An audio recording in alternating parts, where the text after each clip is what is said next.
Closed captioning of this program is made possible by the Fireman's Fund Foundation. This week, Republican senatorial candidates meet face-to-face in their highly competitive race, and a big change in poll numbers in the governor's race. If Proposition 14 on the June ballot passes, party affiliations won't matter in primary elections. An effort to overturn California's landmark greenhouse gas legislation has qualified for the November ballot. Also, State Senator Leland on the witness responsibility bill, which would require witnesses to report crimes against children under 18. Coming up next.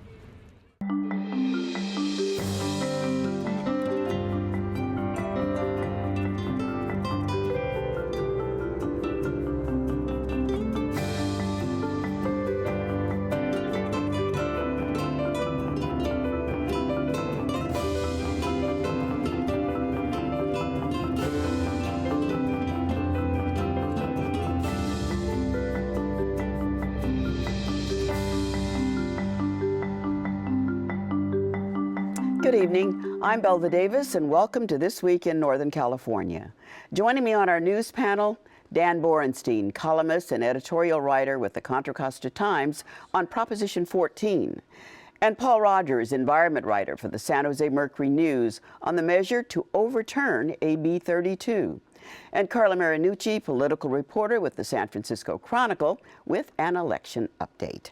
Well, Carla, the GOP candidates squared off last night. Their debate won't be broadcast, though, until Saturday or Sunday. That's right. But you're here to give us a preview. Tell us what went on. That's right. I mean, this was the first, the real televised debate between former Hewlett-Packard CEO Carly Fiorina, former Congressman Tom Campbell, and Assemblyman Chuck DeVore of Irvine. And, you know, the topics were all over the map: illegal immigration, the Arizona law, gun rights, offshore oil drilling. It is really coming down to where the polls are standing on this one. And this is going to be a tight one. Right now, it looks like Tom Campbell has the advantage. But boy, we saw some ads today. The Democrats took off after Carly Fiorina doing a Demon Sheep 2 ad, going off on that classic ad that she did. I think this is going to be a knockdown, drag-out battle, and it's all about who is best to take on Barbara Boxer in the fall. That was the fight last night down in Los Angeles, and what we'll see here in the Bay Area over the weekend. There's a lot of debate among these three candidates about which one of them is best poised, but Fiorina did get an advantage this week. She got that endorsement of Sarah Palin, who is the darling of the Tea Party set. That was the endorsement that Chuck DeVore was hoping he was going to get. So this is a big deal to her. Chuck DeVore is the conservative. He wants to be known as Mr. Conservative in this. Well, they all want to be known as Mr. Conservative. Why didn't he get Sarah Palin's nod? I think Palin was not going to go with Tom Campbell. He's clearly the most moderate in the race, and he's pro-choice to boot. So having to pick between these two, a lot of people feel that Palin is really setting it up. It's her and Mitt Romney all of a sudden have taken a great interest in California, and of course it all goes to the 2012 presidential race. It's an interesting dynamic that Campbell's actually right now out in front. He is the moderate in this race where everybody's running to the right. Yeah, you're absolutely right, Dan. I mean, here's this law professor, former dean of the Haas School of Business, soft-spoken guy, but he is really focused on this race and says. He's brought up before, this is the third run he's made for the U.S. Senate, and said the first time around he believes, and just about everybody believes, he could have beaten Barbara Boxer had he made it through that primary. A lot of people think he is the strongest choice. When you look at the polls, he is the strongest choice to go up against Boxer. So why are the Democrats running ads against Carly Fiorina when Carly Fiorina, by all accounts, would be easier for Boxer to beat because of her history laying people off at Hewlett-Packard, taking a big golden parachute? It's not that popular to have been a Wall Street CEO these days. Yeah, that's absolutely right, She Paul. seems to have more targets, and Tom Campbell is right in the wheelhouse of where a lot of California voters are. Absolutely right. Fiorina has money. She's already thrown a couple million into this race, and a lot of people expect she's going to be doing it again. She's one of these wealthy CEOs. Remember that golden parachute she got out of Hewlett-Packard was $46 million. She's got some of that to throw around. She always points out she's not as rich as Meg Whitman. Yeah, she's not even in the same league, really. Yeah, right. It's a league, okay? And she could throw some money. Did we learn any more about their positions, for instance, on immigration and the Arizona bill? You know, and all of them that? oppose amnesty. They're very strong on that. All of them are signed on, said they would have signed that Arizona law. The interesting difference between them was on the issue of gun rights. They were all asked whether someone who is on the no-fly list should be allowed to possess a gun, and Campbell was the only one to say no. And of course, he was immediately attacked by the other two for not being strong on the Second Amendment. So we're going to be seeing some more of this as it goes forward. And I think it's a very scrappy race, and a lot is at stake for the Democrats in this race. That seat nationally, the Republicans are looking at Boxer.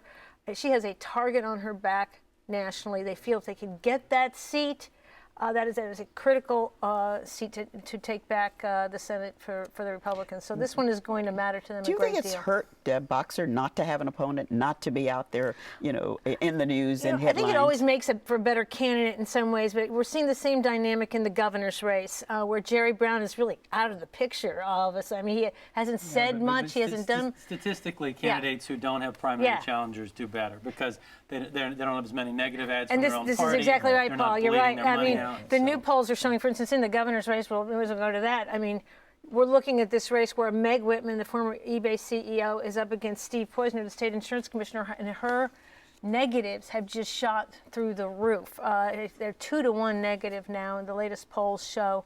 She had a 50-point margin over Steve Poizner a couple weeks back, and Poizner said this week, and many of the Democrats say, their private polls show, he's anywhere now between 8 to 10 points within shooting distance. I mean, that is an incredible close. We're going to start seeing some public polls on that. The fact is, when a candidate's negatives go up like this in a primary, and this is true in the Senate, it's hard to get them back down again. I think it's important with the Poizner-Whitman race to keep in mind and in the Bay Area folks may not realize this, but Poizner has been running a lot of TV. It's just we're not seeing it in the Bay Area. Yeah, you're right, Dan. And this is the only area where he hasn't run ads, and we expect him to start running them very soon. This could be the last season when we would even worry about a primary in this regards, where there are two parties battling each other. So, Dan, that's your story on Proposition 14, and that's about an open primary. That's about an open primary, and ironically, this whole concept starts with Tom Campbell back in 1992. That's right. But let's first talk about how this would work. Currently what happens is you go in, you get a ballot for your party, in the primary, you pick the candidate from your party, with the exception of independent voters, and the winner from each party moves on to the general. What this would do is give everybody the same ballot, and everybody would be on that ballot, and the top two people, regardless of what party they were in, would move on to the general. This might seem a little familiar to folks.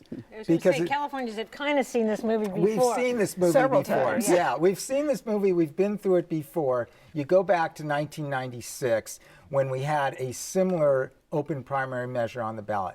The difference then was that people were on the ballot by party, and the top vote getter from each party moved on. Mm-hmm. The parties hated that. They absolutely despised it because they felt like it allowed Republicans to meddle in the Democratic primary, Democrats to meddle in the Republican primary. So they went to the U.S. Supreme Court and said, this violates our First Amendment rights of free association. And the Supreme Court in 2000 said, you're right. But what the Supreme Court did at the same time is it laid a roadmap and said, but this is how you can get around it. There's a footnote, basically, in the Supreme Court decision that basically says, here's how to do it, guys. So the kind of legal challenges, right. We're not going to see We're right. And basically what they said is basically what's on the ballot in this June. Now, if this sounds a little familiar, it's because we've already voted on this one once in 2004, and voters rejected it. But on that one, we had a competing measure, which was pretty confusing to voters. This time, it's sitting by itself. Now the biggest proponent of this, Abel Maldonado, the lieutenant governor, got this on the ballot as part of the deal last year for his vote to help the budget get through. I guess the question is there any indication yet of how this is polling? Because both parties hate it because it would take away some of the power of the party machines. And they're going to fight it. They're going to fight, you know, moderate types, and most of the state's newspapers generally like it. Do we know yet where the I don't know exactly how it's polling, but you're right. We're going to see a group of moderate politicians, of business groups. We've got the governor, we've got Maldonado. We're starting to see money filter into the pro-Prop 14 side. We haven't seen much. Who's that money coming from? Well, some big business interests are throwing money into it, and Arnold Schwarzenegger is. When he needs money and he puts out the word, money comes in, and money's starting to come in. I think Hewlett-Packard Company has given some money. I think Silicon Valley Leadership Group, I think, has endorsed that. I don't think they've given money yet. But yeah, it's like business groups. Because what you're talking about is, I mean, all the polls show, the lion's share of the voters say they're in the middle of the political spectrum, and yet we're seeing this in the governor's race and the Senate race. The candidates go to the extreme. Well, where this really, I think, is aimed more so even than the Senate race, for example, because the Senate race, if you think about it, it would make a itty-bitty difference in Congress because this would be just California's delegation. Where it would really make a big difference is in the state legislature, which I think there is a growing sentiment, certainly that is expanded since 2004, that the legislature is broken. And that there has to be something to do to stop the partisan bickering, to stop the polarization. And we had redistricting 2 years ago that voters approved, and we'll see how that works. That was towards the same goal, and this is the next step. So the combination of these two really. The combination of these two, but right? Dan, Exactly. would money still be king in all of this? Money is still going to be very important, and there's an argument that money may be more important because what happens is in the June primaries now, you can't just run towards the voters in your party. You have to run towards everyone. You have to attract all the voters across the political spectrum. That means you have to reach more people. That means you have to spend more money. So yes, in that sense, money will continue to be very, very important. Well, that leads us right to the next topic, and that's AB 32, where money is certainly king and what's going on there. Paul, first of all, explain to us where AB 32, what it is today, because it was passed a few years back. The governor signed it into law a few years back, but now here we are with a measure to kill it. AB 32 was a bill that Governor Schwarzenegger signed in 2006. It was passed by the Democratic legislature, and what it does is it requires California to emit the same amount of carbon dioxide and other greenhouse gases in 2020 that it did in 1990. That's a reduction of about 25%, depending on how you cut the numbers. And the State Air Resources Board has been working on the rules on exactly how they're going to do this. They're going to do some kind of cap and trade system rather than an energy tax. But the rules don't kick in until January 1st of 2012. So a lot of big businesses that would be affected, particularly people who make and use a lot of fossil fuels, which emit the greenhouse gases that cause global warming or contribute to it.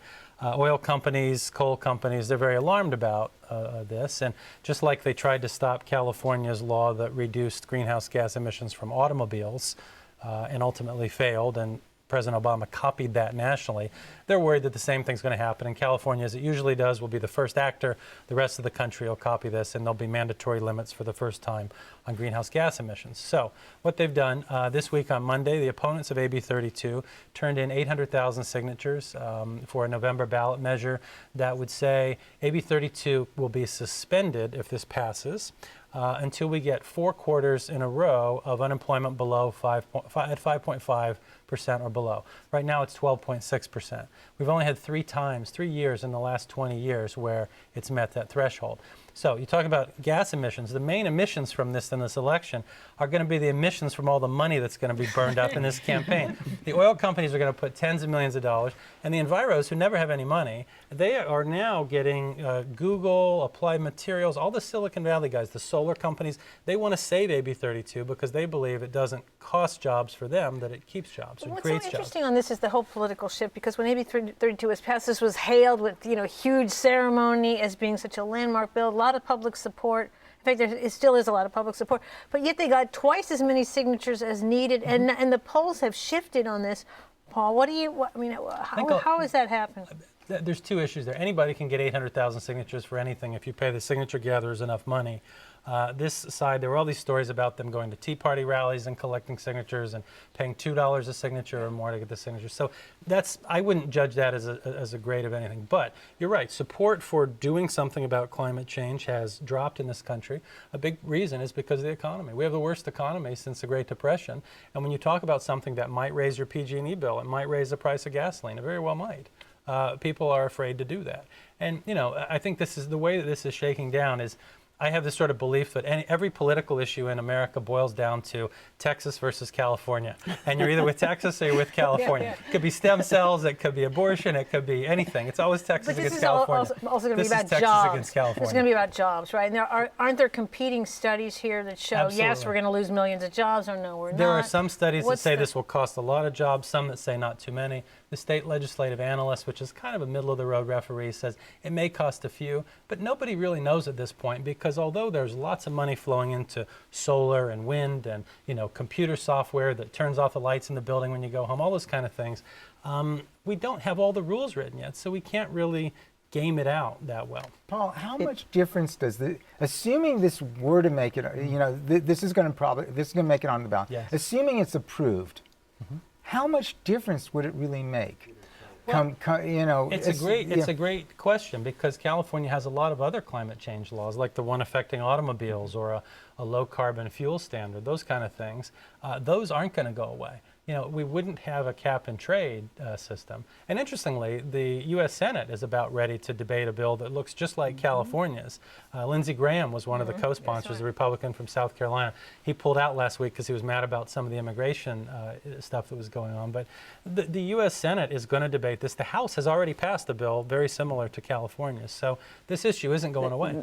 This could have a chilling effect, do you think, on Washington and where they're going? If really California, the lead state, overturned had their own legislation overturned? I hadn't thought of it that way, but it certainly could. I mean, a lot of times, people look to California for leadership on air pollution issues. Every major smog issue from catalytic converters to smog check to banning unleaded gas, they always start here. And climate change has begun sort of the second wave of that type of emissions regulation. And the car companies freaked out and fought and lost California's automobile law. Now, this is California's stationary source law for power plants, for cement plants, for oil refineries. So there's a lot at stake, billions and billions and billions of dollars. And it's interesting to me that George Shultz, the Republican Secretary of State under Reagan, signed on the Save AB 32 campaign. Arnold Schwarzenegger, Dianne Feinstein on the Save AB 32 campaign. So there's a lot of big, powerful people lining up on this. But it could be close. I mean, there's a poll that shows 58% of Californians like this law, but when they see $100 million worth of ads, they might not anymore. Okay. California and Texas added, and money also is king again. 6 months from now, you'll vote. That's right. That's on the November ballot. November 2nd. Thank you so much, Paul. And thanks to all of you for joining us tonight. Now, some other news, stories in the news this week. San Francisco may soon lose its ability to decide which criminal suspects to report to federal authorities. Under the city's controversial sanctuary city policy, undocumented minors are not reported unless they have been convicted of a felony. But starting next week, the county jails must participate in the federal Homeland Security's automated reporting system. That system will automatically link the fingerprint database of state justice departments and the U.S. Immigration and Custom Enforcement Agency. Governor Schwarzenegger vetoed legislation approved by the legislature that would have banned smoking at state parks. A cigar smoker himself, he said such rules should be left up to cities, counties, and local park officials. The measure would have allowed a $100 fine for people caught smoking in designated areas of 278 state beaches and parks. Good news for a couple of Bay Area theater companies. Berkeley Repertory Theater has received several Tony nominations for 2 plays that it premiered. American Idiot, based on the album by East Bay band Green Day, was nominated for Best Musical, and The Next Room, or the Vibrator play, for Best Play. And the South Bay Theater Works production of Memphis also received 6 nominations, including one for Best Musical. Coming up next, Senator Leland Yee.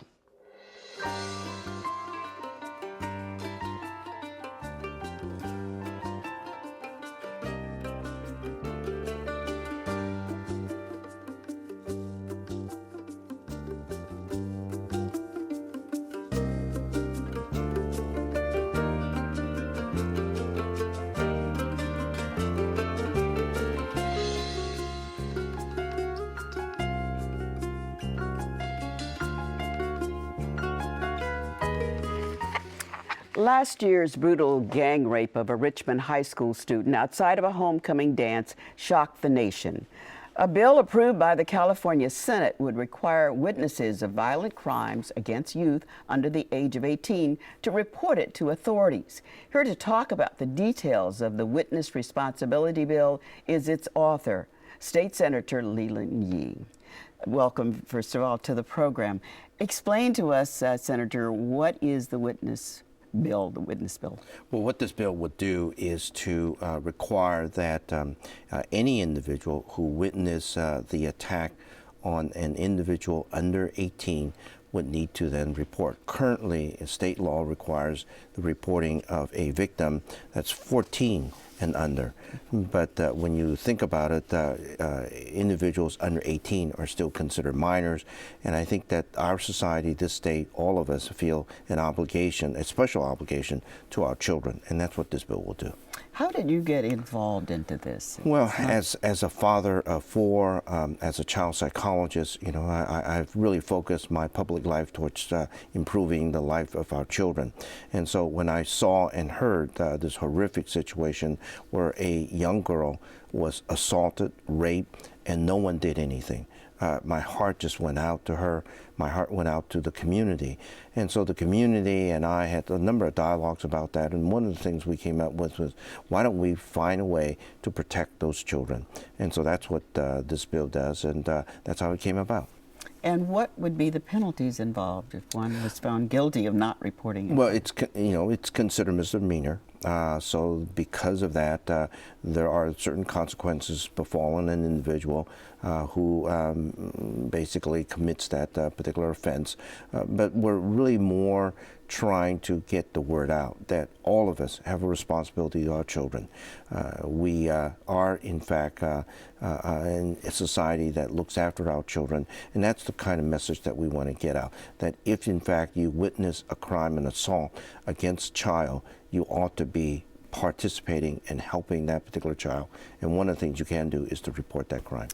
Is there a possibility, though, that this is the kind of bill that could end up hurting the people you're trying to help because of the danger of reporting crimes in certain high crime areas? Absolutely. And within the bill, we have made provisions for that. If, in fact, you feel that there is going to be retaliatory actions against you, then there is no requirement of reporting. So there are exemptions, but on the balance, what we're trying to do is really to protect our children. And what kind of protection could you provide? I mean, many of these people live in communities that are pretty close-knit, and folks know who may have committed a crime, but they also know who's reported a crime. Well, as you know, as I indicated earlier, there are certain provisions, as I said, retaliatory activities, if you're a family member, domestic partners. So there are exemptions, there are carve-outs so that we do not put anyone in harm's way. So what we're trying to do is to say to our society that if you, in fact, witness these kinds of horrific things against kids, that you have a responsibility to report, to protect that particular child by getting the authorities to really take care of this particular issue, and hopefully those individuals who committed that act will be brought to justice. Who supports and who opposes? Well, the only opposition really are the DAs. ACLU is also opposed because they do believe that one ought not to criminalize any individual because they don't report. Being a good Samaritan is something that's voluntary, should not be mandated. The DAs are concerned that if, in fact, you have a witness and they don't come forward and then you charge them, that you will taint that particular witness. But in general, the community out in Richmond supports that. The public defenders are neutral on this particular bill. So this is really about really trying to protect our children. That's what we're trying to do. Has a bill like this been enacted anywhere else, and how is it working, if so? Well, it's been in a number of other states. It has not been as broad as ours. As I indicated, we've had this bill since 2001, limited up to 14. Now we're extending it up to 18. In our last few minutes, you were very active, too, in working on some sort of legislation or persuasive power to get the University of California at Stanislaus to reveal papers about the fees being proposed to be paid to Sarah Palin for their program there at their school. Today there was some news on that. Are you pleased with it? Well, I'm pleased that finally the Stanislaus campus at CSU is recognizing that they do have to follow a California state law, and that's the California Public Records Act. All public institutions in the state of California has to follow that. They're finally now saying that they've got about 800 to 900 documents after they initially said that they didn't have any document. So better late than never, but we're going to look and see what those documents contain. Okay, thank you very much for bringing the news about the legislation you proposed. Yes. Well, that's all for tonight. Visit our website, kqed.org this week. Watch complete episodes and segments of our program, subscribe to our newsletter and our podcast, and share your thoughts about the show and our stories. I'm Belva Davis. Good night and happy Mother's Day.